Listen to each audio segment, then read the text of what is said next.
The wind never stopped screaming on Sorna 3. It cut through the ruins like a blade, carrying dust and death in equal measure. In this wasteland where hope had died 3 years ago, one man still fought to survive. And today, that fight would change everything. "I'll carry your children, just don't leave me here," she whispered through broken lips. Her voice was barely a breath against the howling wind. The man looked down at her, his heart breaking at the sight. "Stay with me," he said softly, and meant it. The wind swept across the dead planet in long, steady waves. Not the violent storms that had torn apart the first settlements, but something worse. A constant grinding force that never gave up. It had been blowing for months now, wearing down everything in its path. Metal turned smooth under its touch.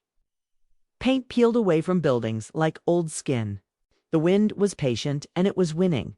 Beyond the broken tunnel where freight trains used to run, the poisoned wasteland stretched out forever. The ground was the color of old blood and bitter medicine stained by chemicals that had leaked. From broken factories, above it all, the sky hung like a dirty sheet, never quite clear, never quite dark. Jiren Thorne was 38 years old, though he felt much older. He picked his way carefully through the wreckage beside the old train. Trax's breathing mask covered half his face, filtering out the worst of the toxic air. The goggles he wore had once belonged to a fleet officer, thick, reliable glass that kept the stinging dust out of his eyes. Every step he took was planned, careful. He'd learned the hard way that careless moves could get you killed out here. He'd searched this area before, but parts were getting harder to find. Today, he needed something specific. A coolant system that still worked, or enough good wire to fix the air cleaner back in his shelter. Habitat 17B was his home now, the only place left on this dying world that could keep him alive. He hadn't chosen this life, but it was the only one he had. Nobody stayed on Sorna 3 by choice anymore. Not since the big companies had packed up and left 3 years ago. The machines that were supposed to fix the planet's air had broken down, and without company workers to repair them, everything had fallen apart. The temperature had shot up like a fever. The wind patterns had gone crazy. Most people had been loaded onto evacuation ships within months, but not everyone got out. Jiren had stayed partly because he'd missed his ride. Mistake in the shipping. Records had left him stranded when his evacuation team left. But if he was honest, part of him had chosen to stay. He never talked about why. Now he lived alone in the dome, fixing what he could, cleaning water through jury-rigged filters, and stealing power from old solar panels. It was hard, thankless work, but it kept him breathing. And maybe that was enough for now. He was halfway through searching a collapsed transport building when he stopped. The metal beams were twisted like broken fingers, and broken glass crunched under his boots with every step. But something had caught his attention. A movement in the shadows near an old crawler vehicle. It's too deliberate to be the wind. He waited perfectly still, listening hard. Then he heard it, a sharp breath, wet and ragged, followed by coughing that sounded like it hurt. Jiren's hand moved to his tool belt, fingers finding the handle of his arc cutter. He didn't pull it out yet. Wild dogs didn't make sounds like that. Neither did the scavenger robots that sometimes wandered through the ruins. This was something else entirely. He moved slowly, stepping over the broken pieces of the crawler. His eyes searched every shadow, every pile of debris. That's when he saw her. She was half buried under a bent piece of metal, curled up in a shallow hole lined with ash and dust. She was humanoid, but clearly not fully human. Her build was slender, almost fragile looking. Her skin was a dark violet color that seemed to shimmer slightly in the dim light.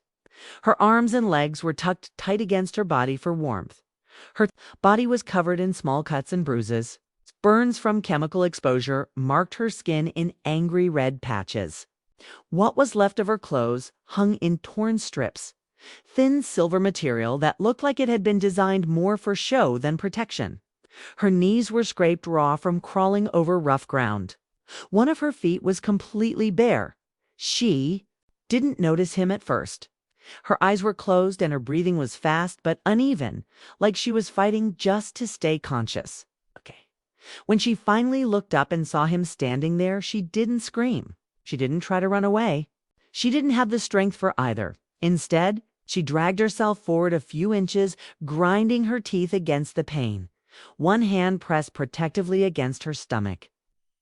Her voice, when she spoke, was barely a whisper. "Don't leave me." "Here," she said. Her accent was crisp, educated, the kind of speech that came from expensive training, not from growing up wild in the ruins.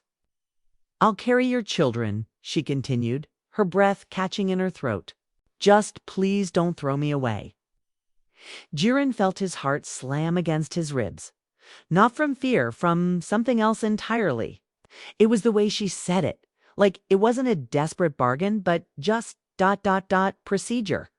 Like she was reciting the last useful things she knew how to do. He'd heard about programs like hers. Virilin fertility projects, hybrids grown in labs to be compatible with human genetics. The mega corporations had tried for decades to solve the problem of human reproduction on long colonization missions. Most of the experiments had been shut down eventually. It's too expensive, too unstable, too many ethical problems. Most of the test subjects had been dismantled and reabsorbed. Corporate speak that made Jiren's stomach turn. She'd been abandoned out here, left to die. Maybe worse. He dropped to one knee slowly, keeping his movements calm and unthreatening. Her pupils tracked him wide and unblinking. Her fingers dug into the dirt like she was trying to hold on to the world itself. "I'm not going to hurt you," he said, keeping his voice low and steady.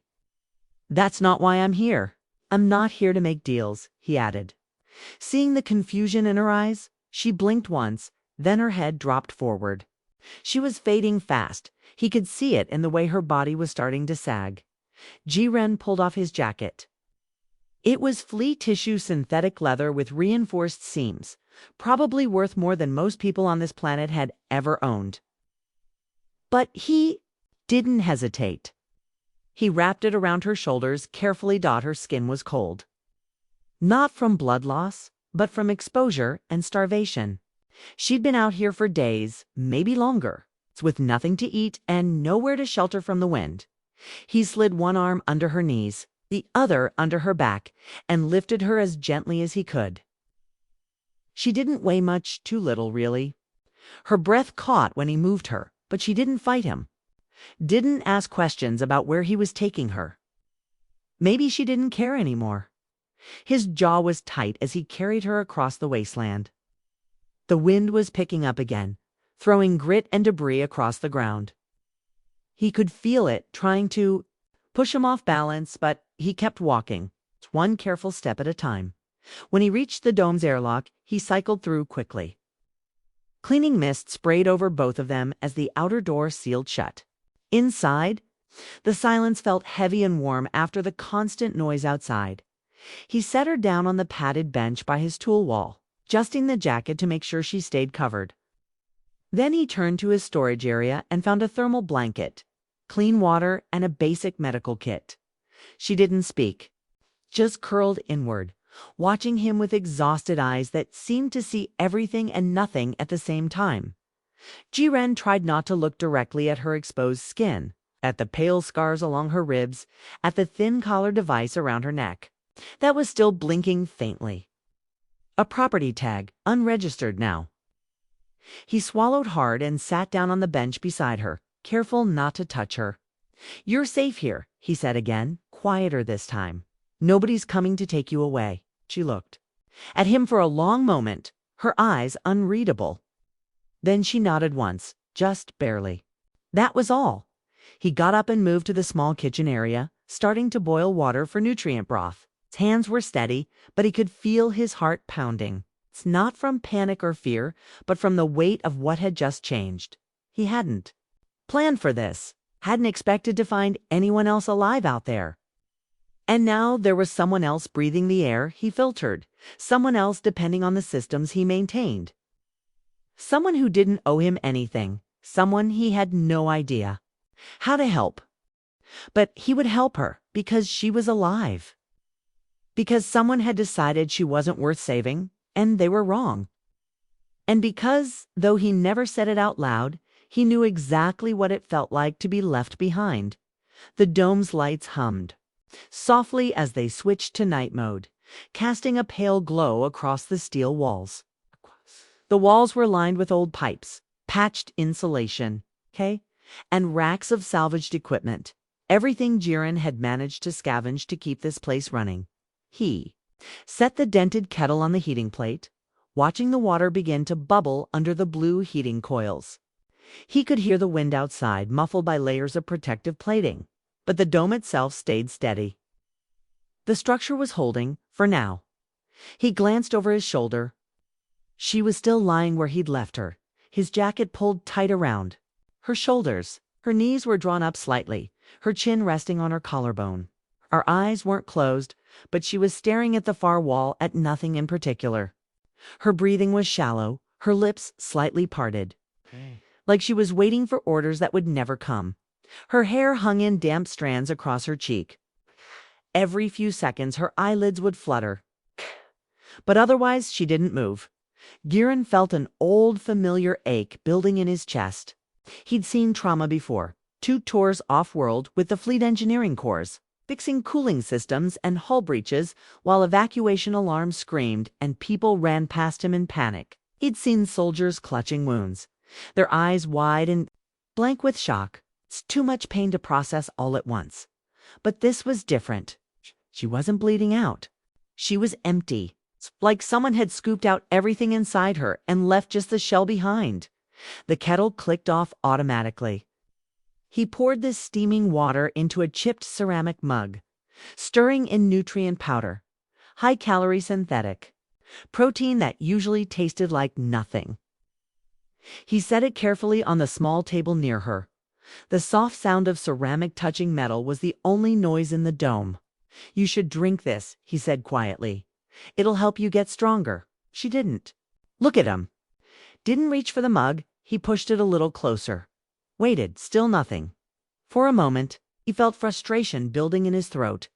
He swallowed it back down. It wasn't her fault, he reminded himself. He looked at her collar again at that faint blinking light. Whoever had owned her before must have programmed obedience so deeply that even here, in a rusted maintenance dome on a dead world, she was still waiting for permission. He leaned forward slightly. "You don't have to ask," he said. "You can just drink it." Her eyes shifted slightly, tracking the mug, but her hand stayed clenched against the blanket. He sighed softly, not angry, just tired. The same bone-deep exhaustion he'd felt every day since the evacuation ships had stopped coming. Since the corporate recall, since he'd decided, maybe stupidly, maybe stubbornly, stay behind and keep the life support systems running so at least the air wouldn't turn poisonous in the dome. He reached out gently, wrapped her fingers around the warm mug. She didn't resist. Her skin still felt like ice. Carefully, he brought it up to her lips. She took a small sip, then another.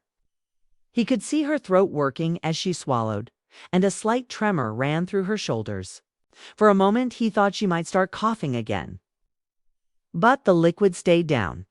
Jiren felt something tight in his chest begin to loosen. "Good," he said quietly. "That's good." He set the mug back on the table when she'd had enough. Watched her sink back against the padding. She was staring at nothing again, but there was a little more color in her face now. He sat back, rubbing dust from his eyes with the back of his hand. His mind automatically started running calculations, inventory lists, air filter maintenance schedules, how much stored food he had left. Now that there were 2 people to feed instead of 1, she probably couldn't eat normal food yet. Not in her condition. He'd have to monitor her water intake, watch for signs of dehydration or shock. Maybe clean up the shower area so she could wash safely. Though he doubted she'd even think to ask, he looked at the blinking tag light on her collar. Again, wondering what other programming was still running in her head, what other invisible chains she was still carrying. "Again, who did that to you?" he asked quietly, She flinched at the sound of his voice, fingers tightening around the edge of the blanket. He shook his head. Never mind, he didn't need to know everything now. She didn't need questions right now, just air, warmth, quiet. But in the back of his head, he pieced it together. Fertility cast hybrids weren't supposed to be dumped into the field like that. Usually they were held in secure units used for crossbreeding programs with human contractors who wanted government credits. Then the contracts ended. Political pushback, genetic instability. Off-world scandals that never made it past corporate filters, usually surplushy brids, were liquidated or recalled, which was the same thing, but Samian must have panicked during the last slaver raid in Sector D, dumped her with a transport cargo, left her to starve other in the open. Maybe they thought the acid wind would finish the job. He didn't know how she'd survive this long. Maybe scavenged old ration packs from dead outposts. Maybe she'd simply refused to die. He respected that. He pushed himself upright, walked to the tool rack, pulled down a battered med scanner, fleet surplus, but it still ran diagnostics. He crouched beside her, powered it on. I'm going to check you for internal bleeding, he said, voice even. Just hold still, shed and move, as he passed the scanner over her abdomen. Careful not to brush skin, the scanner hummed, screen flickering with dull blue symbols. He saw bruising, minor organ strain, nothing catastrophic. Malnutrition markers, high signs of hormone manipulation, drugs still in her system, standard reproductive acceleration cocktail. If she'd been implanted recently, it hadn't taken. She wasn't pregnant, not yet. Jiren exhaled slowly, feeling tension drain from his shoulders. He didn't want to think about the consequences if she had been carrying corporate-seeded embryos, tracking codes, chemical triggers, or worse. Right now, she was just a person, a starving, broken person. The scanner pinged softly. Done. He set aside, power died down. She looked at him finally, eyes big and dark and wet. Her voice cracked one. She spoke, "You don't want me." The question wasn't seductive. It was terrified, like she was bracing for oblo. Jiren shook his head. No, that's not how this works. She frowned, confused. I am supposed to serve. He felt a hollow, sour anger pulse under his ribs. Not at her, at Wover had drilled that into her. You don't serve anyone here, he said. You just serve. She didn't answer, but he saw her mouth tremble. A tear welled and slipped down her cheek. She didn't brush it away. He stood. Rest. I'll bring more water later. We'll clean you up. That's all you have to do right now. Her breathing stayed shallow, but the line of tension along her neck eased slightly. She turned her face into the jacket, eyes blinking aghast. More tears. Jiren moved to the old console by the door, checked the external cams. The wind was picking up dust, streaking the viewports. No slaver patrols, no crawler lights on the horizon. Felt himself exhale. She wasn't safe yet, but safer than before. As the dome lights cycled down to standby mode, the hum of the air recyclers filled the silence outside. The wind held steady. Anri. Inside, for the first time in weeks, there were two heartbeats in the room, and somehow that felt different. He wasn't sure what he'd do tomorrow, how he'd ration supplies, how he'd keep her safe if anyone came looking. But he'd figured out, because she was here now, and nobody was throwing anyone away. Not anymore. The lights dimmed on automatic timers, soft amber glow fading into thin blue strips along the floor. Thought cast long shadows up the walls. Jiren stayed awake.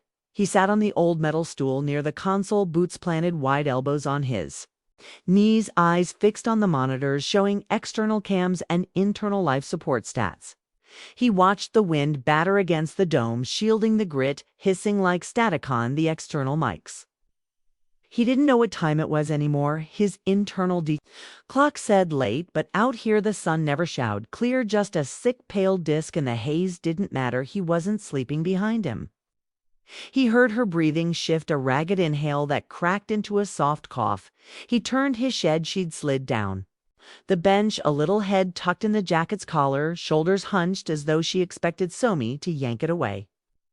Her hands were clutched in the blanket near her chest, knuckles white. Jiren stood, walked over, crouched beside the bench. He kept his voice low. You're okay. No one's coming. She didn't open her eyes, but her lips moved. He leaned closer, catching the whisper. Don't take me back.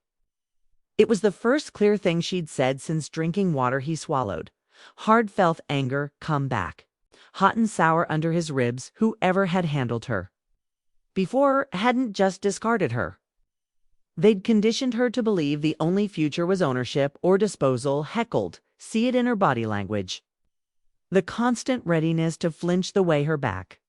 Never fully relaxed against Thebinge. You're not going back. He said nobody here wants you as cargo, nobody owns you. She shivered, her voice came softer, halting between syllables. But they always come to check trackers. Jiren felt his stomach tighten trackers. Course, that blinking collar tag. He leaned in, studied the small metal ring embedded just under the skin below her neck. Tiny diode pulsing red every few seconds. Standard property chip corporatizing. This could carry a basic locator beacon, maybe short range. Some models even had biostatus monitors to track viability for reproductive programs. He hadn't thought to scan it earlier, too focused on basic medical care. He moved to the tool rack, grabbed the med scanner again, powered it on, then returned to her side. She watched him now, eyes wide, pupils blown with fear, but didn't move, hold still. He murmured Heron the scanner over the collar. The readout flashed almost instantly. Meted suburmal ID chip currently broadcasting short-range heartbeat data on a low-frequency burst cycle. He felt a cold weight drop into his gut if any slaver or old corporate retrieval unit trolled through the sector with standard detection gear. They could pick her up from half a kilometer away. He set the scanner down, thought fast cutting the tracker out wasn't impossible, but a trisked infection nerve damage. He had enough sterilized blades and cauterizer goal in the medkit, but she was weak. Already stressed, and the idea of strapping her down and cutting in flesh felt wrong. Still, he couldn't leave it active. He looked into her eyes. They can find you with this, he said flatly. She looked away, a tear slipping down her cheek, but didn't argue. Her voice barely carried. Then do it. He stared at her. For a long moment, the words sticking in his throat, he could see her body shaking. Cooled sea. How badly she didn't want this, but also how willing she was to accept any pain rather than risk being taken again. Not now. He said finally, I'll figure another way. Her shoulders sagged. He wrapped the blanket tighter around her, pulled it up under her chin rest. He muttered, I'll handle it. He moved back to Thought's console, pulling up the old Fleet interface program he'd kept on a private data stick. His hands moved fast, navigating system menus, bypassing security warnings. He didn't have the surgical tools to disable the tracker without cutting. But maybe, just maybe, he could jam the broadcast cycle, flood the local frequency range with garbage data, mask the signal until he had a safer plan outside the wind hammered Harder-Roggins the dome. He set the system to begin frequency jamming on a loop, watched the broadcast indicator drop to static. He wouldn't know for certain if it was enough, but it was better than nothing. When he looked back, she'd curled deeper into the bench, breathing softer, eyes closed at last. He felt his chest tighten again. Something in the lines of her face looked younger, almost peaceful when the tension eased out. Of her neck, she wasn't sleeping yet, but she was closer. He glanced at the stored rations in the corner locker, calculating nutrient broth for 3 weeks. Maybe 4 if he rationed. He had another small reservoir of water cartridges buried under the workbench. Air filters would hold another 2 months if he could get a replacement coolant manifold before the internal scrubbers overloaded. He needed to keep scavenging, needed to get her stronger so she could walk, or at least sit upright so she wasn't just dead weight if things went bad. That thought stung him. She was on dead weight. She was just broken like everything else in this place. He leaned his head back against the console's close, let the hum of the jamming cycle fill his ears. In the dark, he remembered the last evac call from Sector Command, the way his name never appeared on the manifest. He'd stayed behind to fix the relay regulators so families could breathe until the Freyers came. They'd left without him, left the Alepha whole damn sector to rot, and now he was here patching holes, feeding a stranger, making promises he wasn't sure he could keep. His voice came out in a low whisper. He barely heard himself. You're safe. You're not going back. It wasn't just for her anymore. It was a promise to himself to outside the wind held on inside. In the soft glow of the standby lights, the air felt just a little warmer. She slept, he watched the monitors. Neither of them knew exactly what would come tomorrow, but tonight they were.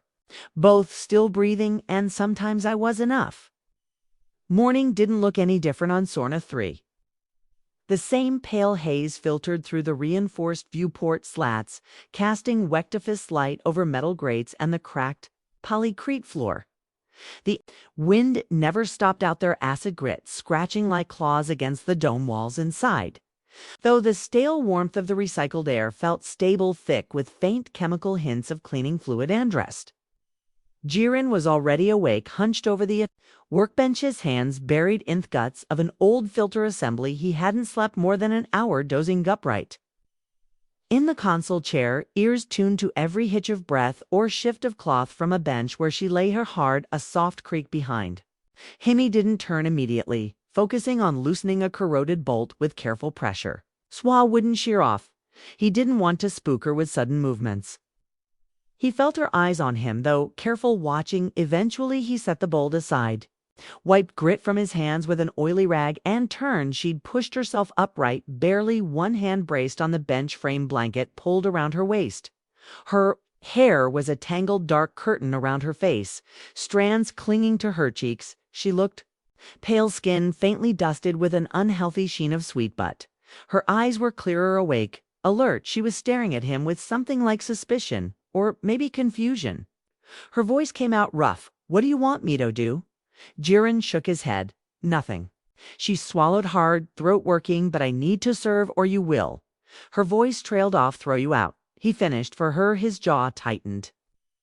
"That's not happening. I don't need anything from you. You're not property. Understand?" She stared at him blankly. "That is not correct," she whispered. "I am made to carry children, human children. That is my purpose." A hot pulse of anger flared behind his eyes. He crossed the distance between them in 3 measured steps and crouched so they were eye to eye.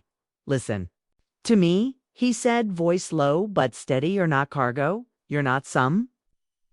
He hesitated, searching for a word that didn't feel poisonous. "Breeding machine?" She blinked at him, lips trembling. "I don't understand." "That's fine," he said, softening his tone, "but not moving away. You don't have to understand. Just know you're safe here. You don't owe me anything." Her breath hitched. He could see fresh tears building at the corners of her eyes, sliding down purple skin to drip on a blanket. Her shoulders hunched tighter. "What am I called here?" she asked, voice smaller. "What is my designation?" Jiren hesitated. He felt the weight of that question press into the room like heavy air. He realized she didn't even have a name, just a designation, a number probably, or a genetic batch code. He didn't know what had been inked into her documents before they dumped her here. Then he didn't care. "You can pick something," he said quietly. "Whatever you want." She shook her head, tears falling faster now. "I was not permitted." Jiren swallowed. His mouth felt dry. He reached out slowly, set one calloused hand on the bench frame near her knee, not touching her but close enough to feel the faint trembling in her body. "Then I'll call you something until you pick your own." He said. He thought for a moment. "Valera." He murmured the word, slipped out soft, almost instinctive. He didn't know where it came from. Maybe an old language fragment, Annam, he'd heard once on a survey ship docking schedule. Didn't matter, it fell right. She whispered it back as if testing the shape of it in her mouth. "Vel, he nodded. "You don't have to use it, but you're not just a number here." She looked at him like he'd just dropped a weapon at her feet and told her to use it like a concept itself was impossible. Her voice cracked again. "I do not deserve a nom." "You do," he said, voice tight. "You do, and you're going to get strong enough to decide everything yourself." She closed her eyes. He saw her shoulders shake, one hand gripping the blanket so hard her knuckles pad. He stayed there, just watching her breathe, feeling the heat in the dome brush against his face. When she spoke again, it was so soft he barely caught it. "You saved me." Why? He looked away for a moment, staring at the cracked ceiling panels overhead. The words felt raw in his mouth. "Because I don't throw." "People away," he said finally, "because someone should have done the same for me." Silence hung in the space between them. He stood moving back to the workbench, his boots scuffing faintly on the floor. He felt her eyes follow him, felt the weight of her confusion and the fragile hope tangled in her voice, and he didn't know what to do with it, yet he just knew he couldn't turn away. "Drink the broth on the table," said voice gruff. "Then Neil help you get cleaned up. No one's coming for you today." She nodded, slow and certain, but didn't protest. He watched her sip the broth, hands trembling so bad the liquid sloshed on her chest onto the blanket. She flinched every time Chess spilled, waiting for him to yell. He never did. She finished half before. Her arms gave out. He took the cup from her, carefully set it aside. He pulled open the storage compartment by the back wall, dragging out a faded plastic crate of old thermal shirts and torn towel shower units at the end of the hall. He said, "No locks on the door, no cameras. You can go when you're ready, or just sit here, up to you." She stared at the crate, then at him like she didn't believe it. Tangerine understood in that moment that giving someone freedom didn't erase the fear, it just gave them something new. Tolos, outside the wind, shrieked across the dome. Shielding inside, he heard her breath steady, slow, and break on a quiet sob. She didn't bother hiding, and for the first time the dome felt less like a bunker and more like something alive. A space that could hold more than rust and broken parts. She was here, and he wasn't letting go. The door to the corridor hissed slightly as it slid open. Old pistons straining against grit, ground into the seams by months of dust storms. The hall beyond was narrow walls covered with dull composite panels, streaked from years of moisture leaks. But the ceiling glow strips worked, casting steady white light that made the air look sterile and cold. Valera stood at the threshold, one hand braced against the frame, Jiren's old thermal shirt hanging loose on her shoulders. Draping past her thighs, the shirt swallowed her frame.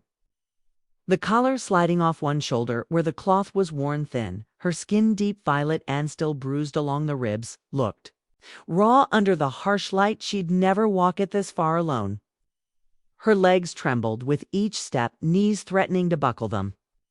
Old blanket had fallen behind on the bench, damp with tears in her chest. Her heart beat fast, panic fluttering at the edges of her vision. Every time the floor shifted under her bare feet, her mouth was dry, her hands wouldn't stop shaking. She forced herself forward. Step by step, at the far end, the shower unit waited, an old fleet issue stall, barely big enough for one person. Half rusted from mineral deposits around the drain, the door wash-off open, faint steam curling out from the decontamination cycle.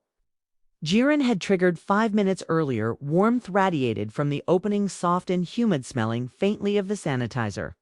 Jiren used to scrub mold from the filters. She stepped into the stall, shoulders pressing against the sidewalls as the door slid closed behind her on a weak hiss. Inside, the walls were scratchy metal, the overhead nozzle fixed at an angle that splattered water across her shoulder first, before dripping down her arm in thin, erratic streams. She stared at the control panel blankly, not sure. Button did what her breath hitched in her throat. "Just press the middle switch," came Jiren's voice, muffled but close. He was standing just outside the door, working on a power conduit panel he'd opened into the corridor wall. She'd watched him pull the cover off, wires spilling out like veins, but his eyes had stayed on her until she stepped into the stall.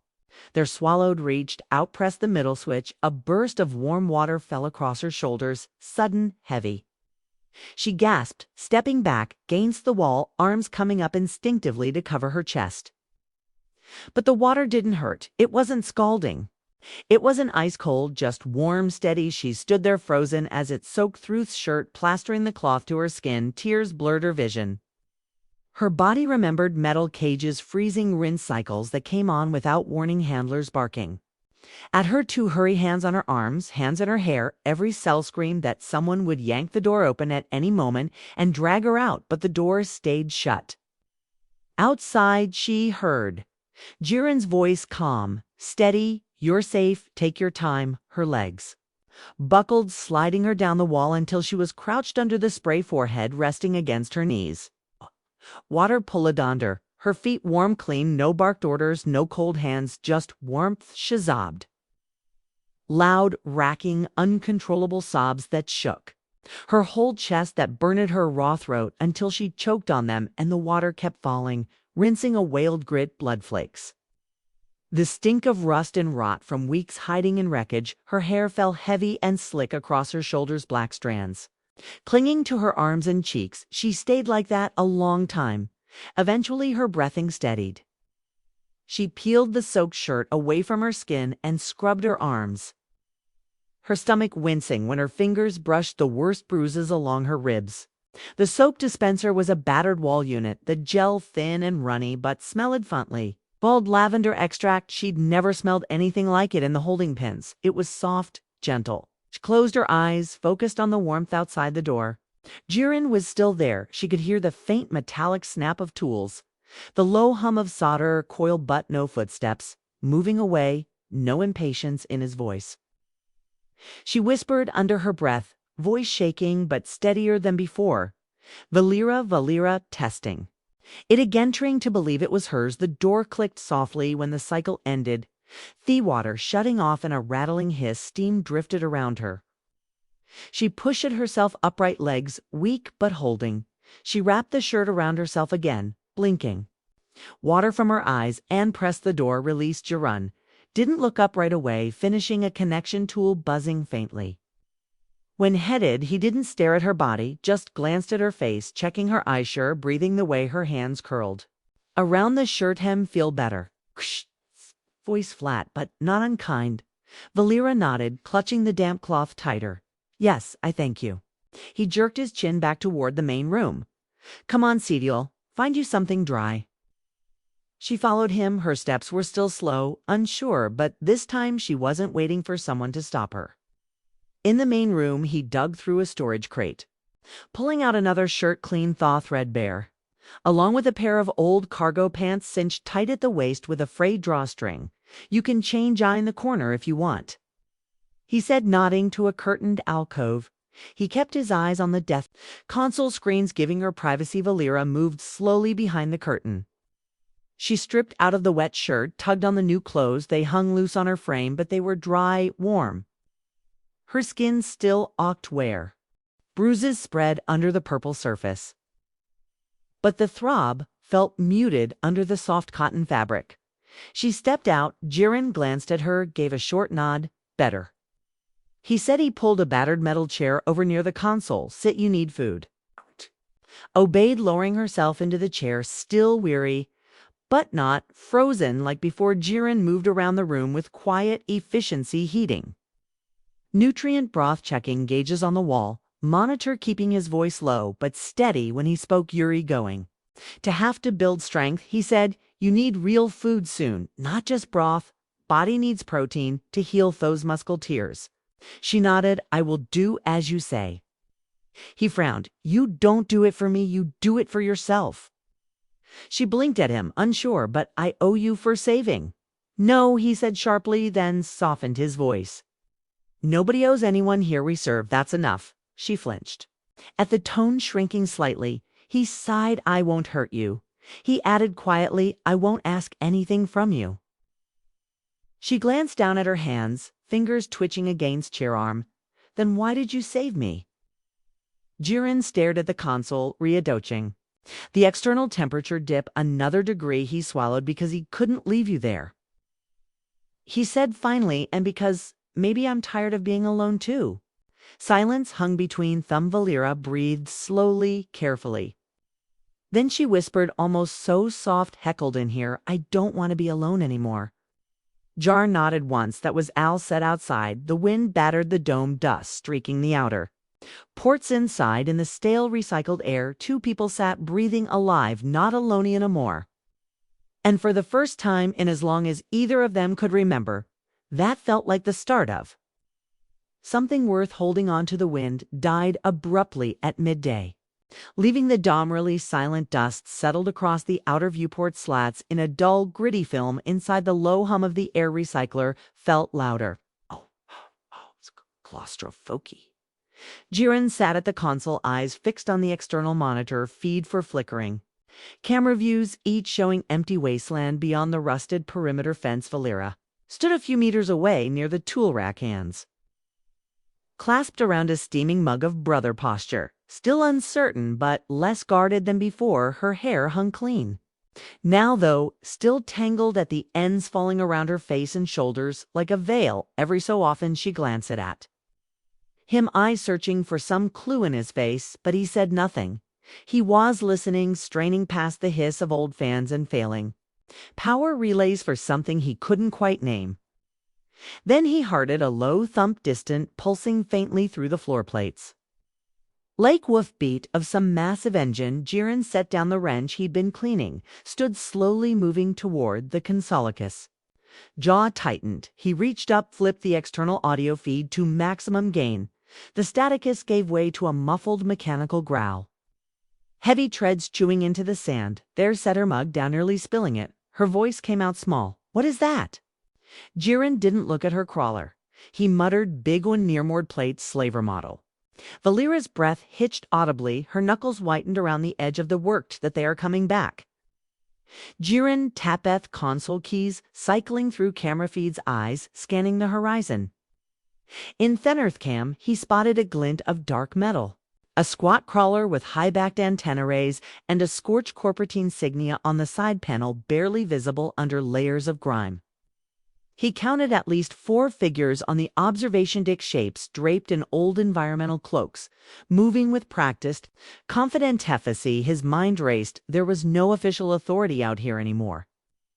Just slaver crews salvaging assets left behind when the corporate fleets abandoned the planet. They hunted leftover clones, biohybrids, even sickly human settlers, dragging them into the acid waste to trade on outer system markets for fuel and rations.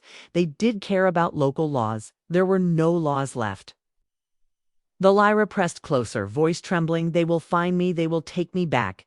Jiren grabbed her shoulders, voice low but hard. "Listen, they're not taking you anywhere." Her eyes were wide, tears already pooling. "But the tracker they will find, I jammed it," he said quickly. "Short-range signals scrambled. They can't pick you up unless they come right in too. The dome and scan you up close." She swallowed hard. "What do we do?" Jiren glanced at the old crate of salvage by the door. Scrap wire, broken heat shields, a half-working pulse rifle that had jammed the last time he tried to fire it, not enough to mount. A real defense. He felt anger twist hot in his gut. He told himself he'd keep her safe. He meant it. His voice came out steady. "Not staying. Grab the med kit. Pack any food you can carry." She stared at him, breath quickening. Where do we go, Sector?" "E-relay tower," he said, already moving to the workbench to yank open the bottom drawer. He pulled out an old revolver. "Check the cylinder. 3 rounds lift better than nothing. There's an old survey rover in the shed out back. It still runs. We use it to get into Thiconians, get clear before they sweep the area of Valera." Hesitated, then nodded quickly, hands shaking as she grabbed the medkit and began shoving ration packs inside. Jiren glanced at her, saw the panic in her face, the way her shoulders curled inward like she was waiting for a blow. He stepped closer, lowered his voice. "Look at me." She did, tears streaking her cheeks. "You're stronger than you think." He said, "You got this far on your own. You keep breathing. That means something. We'll get through this. Understand?" She blinked rapidly, Fench knotted lips pressed tight together. Outside, the low thrum of crawler treads grew louder, vibrating through the dome frame. Jiren shoved the last of his toolkit into a battered satchel, slung it over his shoulder, then moved to the side door panel. The old security bolt stuck halfway, screeching metal on metal before. Slammed it with the heel of his boot and forced it open, dust and stale. Air rooshed in the wind, slack for once, but still. Carrying the dry chemical temsophosphates, storms on the horizon, he waved through, first scanning the horizon. Checked out quickly, clutching the medkit to her chest. They ran across the open patch between the dome and the storage chest, 20 meters of packed dust that felt like crossing open ground under a sniper scope. Jiren kept one hand on her elbow, moving fast, but careful, pulling her into the shadow of the shed wall before glancing back at the dome. He saw the crawler, then cresting the low ridge behind. The dome heavy treads, scar metal plates, the side guns pivoting as it slowed, sending up a plume of grit and debris. One figure stood on the deck, scanning the ground with a handheld detector. Jiren cursed under his breath. He slammed the shed door open, Dragging Vala inside, the rover sat against the far wall, squat and ugly, its hull patched with scorch panels from past acid storms. He yanked the access panel off, jabbing starter wires together. Sparks flew, the engine stuttered once, coughed, then rumbled to life, belching stale exhaust. Get in. He snapped. Valera scrambled adento, the passenger side clutching the medkit in her lap. Jiren slid in. Bazitahar slammed the door and threw the rover into gear. The crawler loomed outside, lights sweeping across the dome wall. A loudspeaker crackled. To life, static-filled, but clear enough to make Valera a whimper. Unregistered asset identified. Surrender hybrid property or lethal force will be used. Jiren slammed the oscillator. The rover bucked forward, rear wheels skidding across grit before catching traction. The shed doors blew open as they roared out into the open field, dust spraying across the crawler's deck.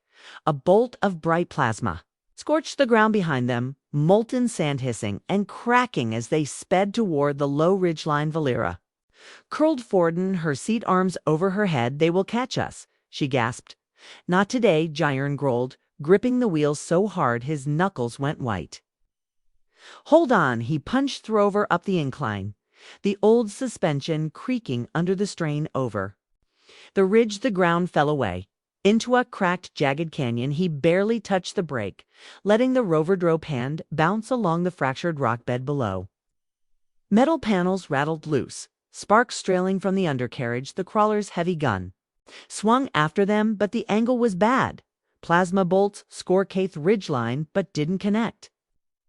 The shouts over the loudspeaker faded behind them as the canyon walls swallowed Theriver.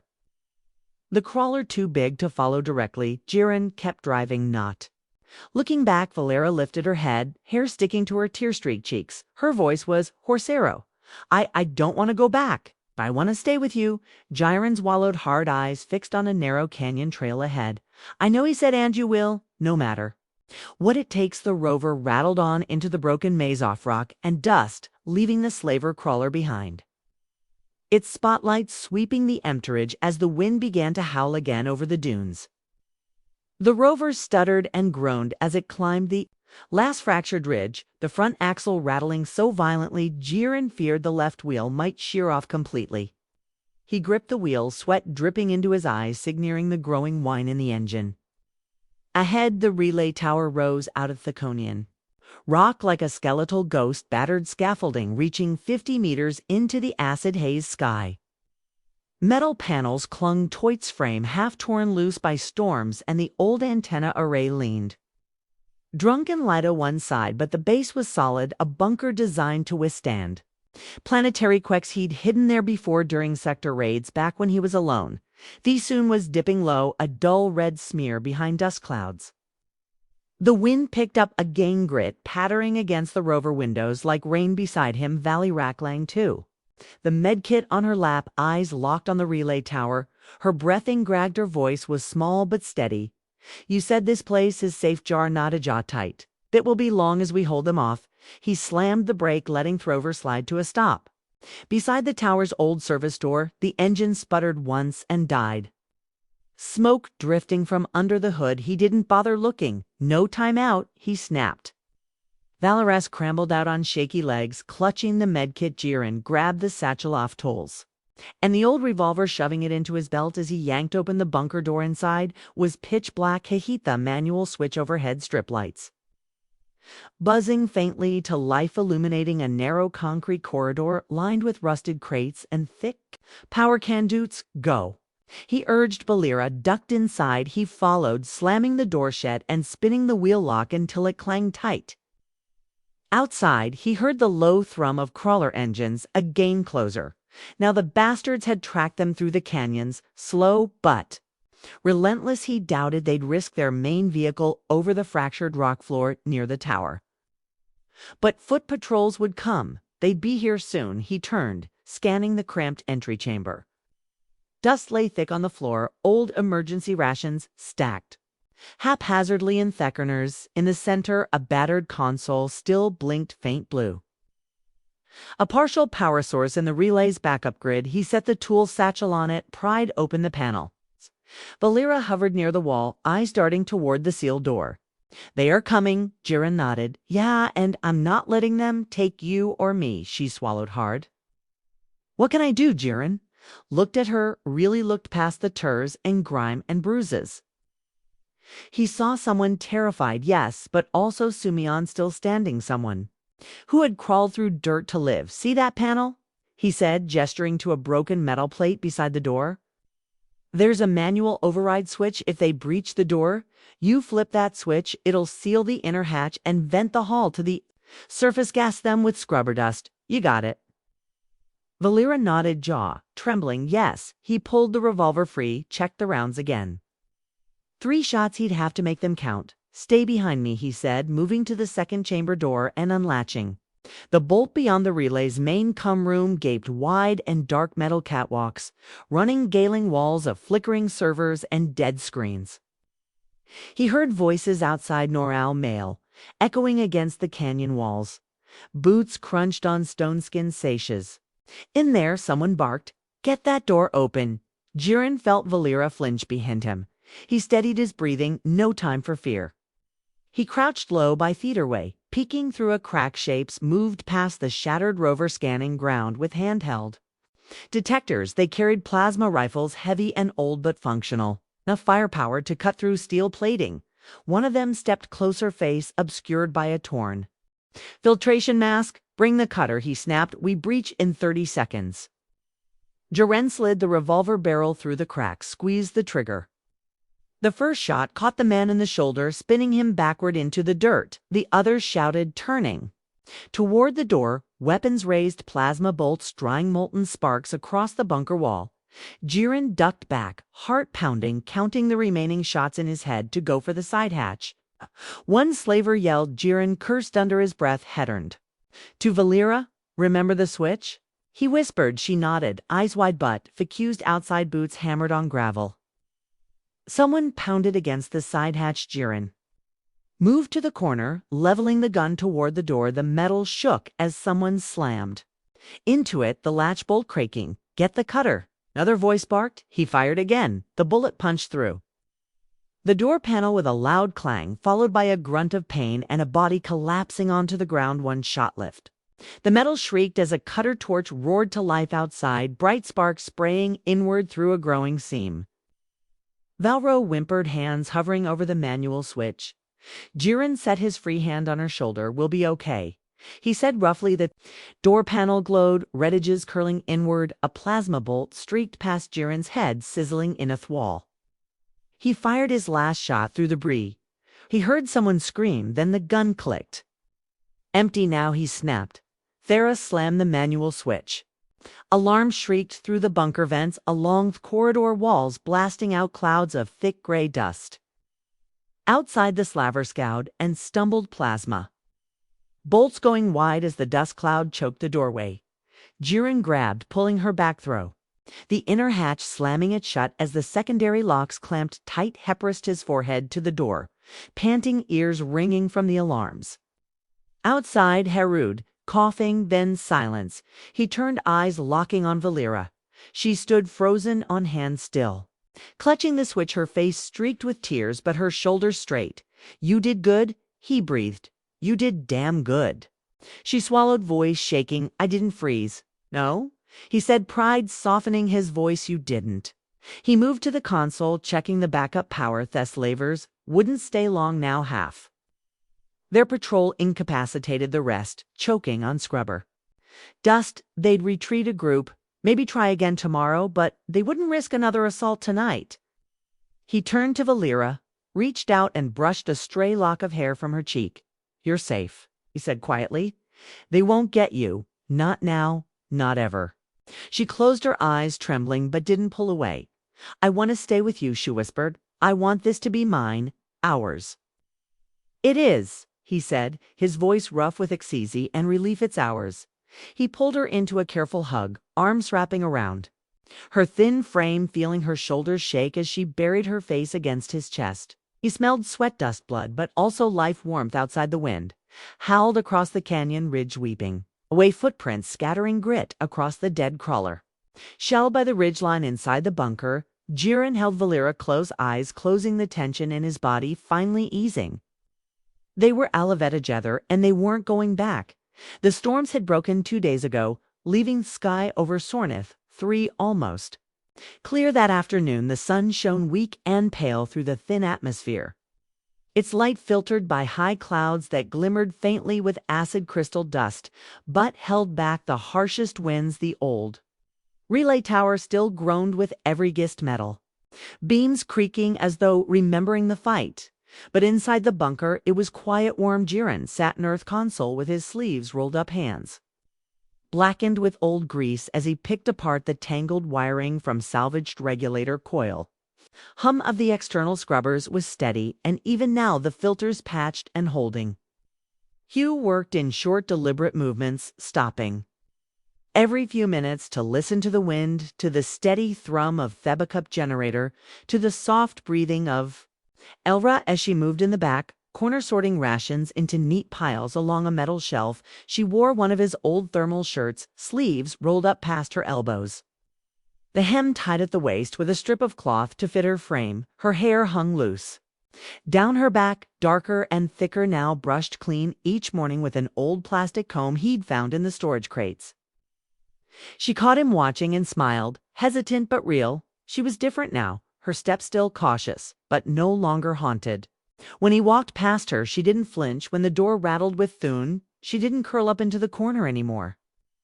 She moved closer to him at night, whispering his name, his real name, not a title or designation, asking soft questions in the dark about things he'd never thought he'd explain to anyone again: how engines worked, why the Skisimo Times burned red at sunset, what stars were like beyond the dome.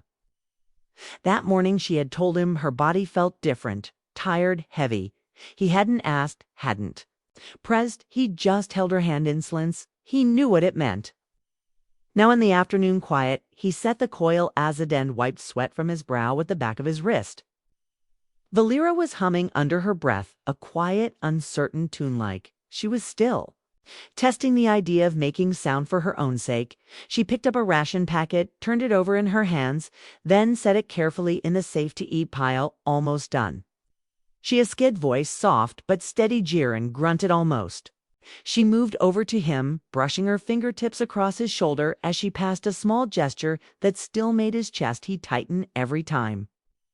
She settled beside him on an overturned crate, tucking her knees up under the shirt hem, eyes on the broken regulator. Will that fix the vent unit? She asked eventually. He muttered, it'll hold until get another part.